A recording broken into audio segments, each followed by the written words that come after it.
ලංකාව බටහිර ජාතීන් 3ක් යටතේ යටත් විජිතකරණය වෙලා තිබුණා 1505 ඉඳන්. පෘතුගීසි, ලන්දේසි, ඉංග්‍රීසි කියලා. ඉතින් මෙන්න මේ ජාතීන් තුනෙන් දෙවනියට අපේ රට යටත් විජිත කරගත්තු ඕලන්ද ජාතිකයේ ඉදිකරපු විශේෂ බලමූලස්ථානයක් වන මාතර තාරකා බලකොටුව ගැන තමයි අපි අද කතා කරන්න යන්නේ.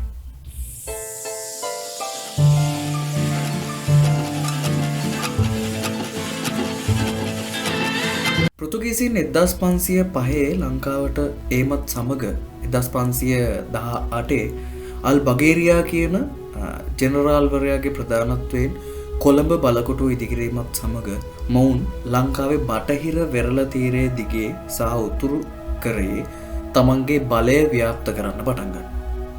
ඒ වගේම තමයි මොවුන් දකුණු වෙරළ තීරයටත් මේ වෙද්දී අවධානය යොමු කරමින් තිබුණා සහ ඊටම ස්වල්ප ආකාරයෙන් එහෙම නැත්නම් ක්‍රමයෙන් ඔවුන්ගේ බලය දකුණටත් ව්‍යාප්ත කරමින් තිබුණා. කෙසේ වෙතත් උඩරට රාජධානියේ බලවත් වීම සහ උඩරටට විරුද්ධව කරන ලද ආක්‍රමණයන් ඔවුන් පරාජය වීමත් සමග උඩරට රජු විශේෂයෙන්ම තවත් බටහිර ජාතියක් සමග එකතු වෙලා මේ පෘතුගීසි බලය ලංකාවෙන් තුරන් කරලා දානවා. හැබැයි මේකෙදි රජතුමා සහ මේ වෙනත් විදේශීය ජාතියක් වන ලන්දේසීන් අතර තිබුණ සම්බන්ධතාවල ගැටලු නිසා මේ පෘතුගීසීන් යටත් කරගෙන හිටපු කලාපවල බලකොටු සියල්ලම පාහේ ලන්දේසීන්ගේ යටතට පත් වෙනවා. ඉතින් මෙන්න මෙතනදී පෘතුගීසීන් බටහිර කලාපයේ වෙරළ තීරයේ බලය ව්‍යාප්ත කරා වගේම මොවුන් ලංකාව පුරාම වෙරළ තීරය තමන්ගේ පාලනයට නතු කර ගැනීමේ ක්‍රියාමාර්ගය දිගින් දිගටම කරගෙන යනවා. මේකේ ප්‍රතිඵලයක් විදිහට ගාල්ල, මාතර ආදී ප්‍රදේශවල තිබිච්ච කුඩා බලමූලස්ථාන පෘතුගීසීන් ඉදි කරපු විශාල බලකොටු බවට මේ ලන්දේසීන් පත් කර ගන්නවා. විශේෂයෙන්ම ත්‍රිකුණාමලය ආදී නැගෙනහිර බලකොටුත් එහෙම නැත්නම් බලමූලස්ථාන විශේෂයෙන්ම ත්‍රිකුණාමලය ගැන අපි කතා කරොත් එහෙම විශේෂ වෙළඳ යුදමය සහ වාණිජමය වටිනාකමක් තියෙන ස්ථානයක්. මේක මේ වෙනකම්ම තිබුණේ උඩරට රජු යටතේ. පෘතුගීසීන්ට මේක අල්ලගන්න පුළුවන් වුණේ බොහොම අල්ප වශයෙන්. හැබැයි ලන්දේසීන් මේ ප්‍රදේශත් තමන්ගේ යටතට පත් කරගන්නවා. ඉතින් මෙන්න මේකේ ප්‍රතිඵලයක් විදියට මාතර බලකොටුව මොවුන් ඉදි කරනවා. හැබැයි මේ මාතර බලකොටුව සාගරයෙන් එන ප්‍රහාරයකට ප්‍රබල ප්‍රහාරයක් කළ කරන්න පුළුවන් වුණාට ගොඩබිම් ප්‍රහාරයකදී ඊටාම දුර්වලයි කියලා ලන්දේසීන්ට තේරෙන්න පටන් ගත්තේ බොහොම ටික කාලයක් ගත වුණාට පස්සේ. විශේෂයෙන්ම උඩරට රජු ඕලන්දකාරයින්ට විරුද්ධව එහෙම නැත්නම් මේ ඕලන්දයෙන් ලංකාවට ආපු ලන්දේසීන්ට විරුද්ධව කරපු යුද්ධ ව්‍යාපාරයේදී 1762 දී මේ මාතර බලකොටුව උඩරට රජුගේ හමුදාව විසින් රත් කරගන්නවා.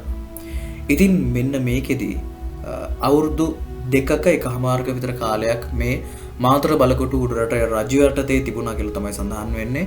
නැවතත් ලන්දේසීන් මේක අල්ලගත්තට පස්සේ මොවුන් කල්පනා කරනවා මොකක් හරි ක්‍රියාමාර්ගයක් ගන්න ඕනේ මේ ගොඩබිම් ප්‍රහාරයකින් මේකට තියෙන ආරක්ෂාව ඉතාම අඩුයි කියන කාරණාව ඇතුළේ.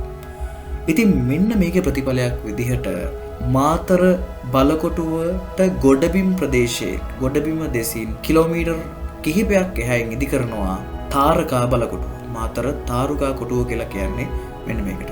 විශේෂයෙන්ම කාලතුවක්කු 12ක් රඳවන්න පුළුවන් මේ බලකොටුව තරුවක ආකාරයෙන් ඉදි කරා කියලා තමයි සඳහන් වෙන්නේ. මේක ඉදි කරන්න ප්‍රධානම හේතුව තමයි උඩරට රජුගෙන් එල්ල වෙන්න පුළුවන් ප්‍රහාරයකදී ඒකට ප්‍රතිප්‍රහාර එල්ල කරන්න තමයි මේ තාරුකා කොටුව ඉදිකිරීමේ ප්‍රධාන බලාපොරොත්තු විදිහට මේ වාර්තාවල සඳහන් වෙන්නේ. ඉතින් 1765 ඉදිකරපු මේ බලකොටුවේ ප්‍රධාන දොරටුවේ VOC සලකුණක් ඒ වගේම ප්‍රධාන ආණ්ඩුකාරයාගේ ලාංඡනය ඒ වගේම තමයි මේ බලකොටුව මැද්දේ ජලය ලබා ගැනීම සඳහා ලිඳක් අපිට දකින්න ලැබෙනවා අධ්‍යයනය කරද්දී. ඒ වගේම තමයි මේක වටේ අගලක් තියෙනවා. ඇතමුන් කියනවා මේකට ජලය පිරෙව්වා එහෙම නැත්නම් මේකට ජලය පිරෙව්වේ නැහැ කියලා. මේ වගේ මත දෙකක් තියෙනවා. මේ අගල සහ මේ තාරුකා කොටුව ඊටම ප්‍රබල යුදමය මර්මස්ථානයක් විදිහට ලන්දේසීන් තමන්ගේ යටත් විජිත කාලයේදී පාලනය කරගෙන ගිහින් තියෙනවා. ඉතින් මෙතනින් පස්සේ මොකද්ද මේ මාතර තාරුකා කොටුවට සිද්ධ වුනේ? ඇත්තම කිව්වොත් ලංකාවේ ලන්දේසි බලකොටු එහෙම නැත්නම් ලන්දේසින්ගේ යටත් විජිතය බ්‍රිතාන්‍යයන්ට පවරා දෙන්න උන්ට සිද්ධ වෙනවා. මේකට හේතුව තමයි ප්‍රංශ විප්ලවය. ප්‍රංශ විප්ලවයේදී ප්‍රංශ කැරලිකරුවන් ඕලන්දය ආක්‍රමණය කරනකොට ඕලන්දයේ හිටපු රජතුමා පලා යනවා බ්‍රිතාන්‍යයට. බ්‍රිතාන්‍යයට ගිහිල්ලා බ්‍රිතාන්‍යයෙන් Tamanට ආරක්ෂාව ඉල්ලනවා. බ්‍රිතාන්‍ය මේ ආරක්ෂාව ලබා දෙනවා. හැබැයි එක පොරොන්දුවක් පිට. ඔවුන් කියනවා හරි. අපි ආරක්ෂාව ලබා දෙන්නම්. හැබැයි ඔබලාගේ මේ නැගෙනහිර ආසියාතික කලාපවල තියෙන යටත් විජිත බ්‍රිතාන්‍යයට පවරලා දෙන්න ඕනේ කියලා. ඉතින් මෙන්න මේකත් එක්ක මොකද වෙන්නේ? ලිපියක් අත්සන් කරනවා. එහෙම නැත්නම් ගිවිසුමක් අත්සන් කරනවා. මේකට කියනවා ප්‍රසිද්ධ කිව් ගිවිසුම කියලා. මේක අත්සන් කරන්නේ කිව් මාලිගයේදී. ඉතින් මේ කිව් මාලිගයේදී අත්සන් කරපු ගිවිසුම කිව් ගිවිසුම කියලා සඳහන් වෙනවා. ඉතින් මේ අනුව ලංකාවේ යටත් විජිතය බ්‍රිතාන්‍යයන්ට අයිති වෙනවා. හැබැයි ලංකාවේ හිටපු ආණ්ඩුකාරයා මේ ගිවිසුම ප්‍රකාරව බ්‍රිතාන්‍යයන්ට මේ යටත් විජිතය බාර දෙන්න එකඟ වෙන්නේ නැහැ. ඉතින් බ්‍රිතාන්‍යයට සිද්ධ වෙනවා යුද්ධ කරලා මේ යටත් විජිතය අල්ලගන්න. අවසානයේදී මේ තාරුකා කොටුව බ්‍රිතාන්‍යයන්ට පවරා දෙන්න ලන්දේසින්ට සිද්ධ වෙනවා. ඉතින් මෙන්න මේ විදිහට තමයි මේ තාරුකා කොටුව පිළිබඳව ඉතිහාසය සඳහන් වෙන්නේ.